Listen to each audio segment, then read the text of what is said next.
तेरा भगवान। अरे कहा हो रहे हैं? नमस्ते। नमस्ते नमस्ते। कैसे नहीं आए जाते बरबर बरबर करे हो अकेले है? नमो भैया। ये हाँ, मैं तो जाना चाहती हूँ मालिकपुर स्टेशन क्या जी हाँ जी हाँ।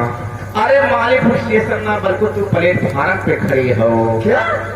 मालीपुर स्टेशन ना बल्कि तू प्लेटफार्म पे खड़ी हो।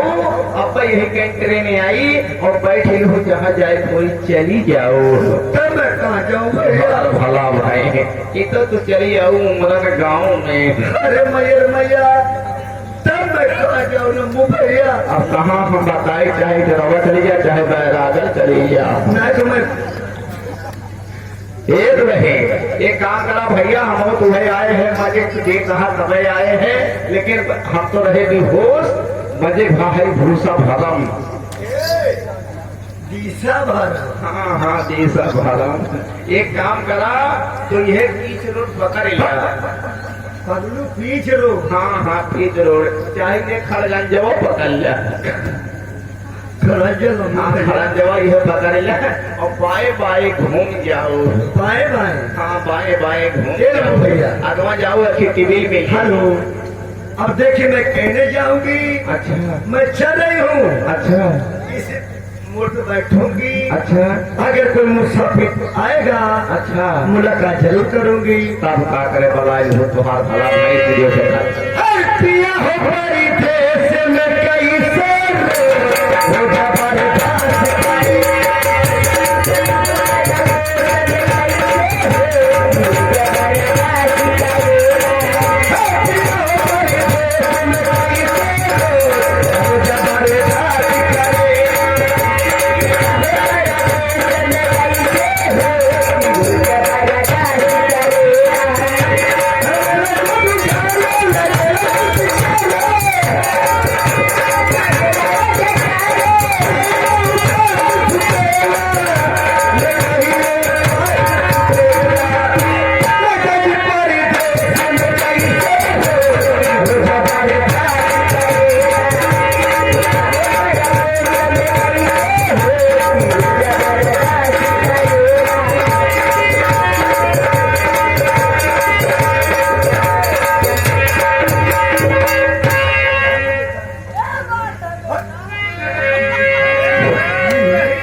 हेलो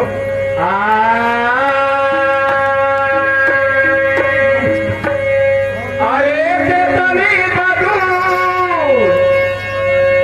केतनी मधुर बतावा ससुरारिया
किसी आगे पूछने देगा यहाँ पर रहने देते या नहीं रहने देते, तो फायदा क्या मिलेगा?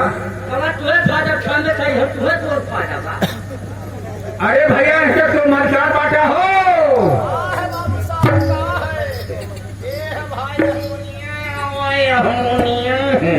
अरे भैया मुइया ना हरियन करिया। बाबू साहब नमस्कार।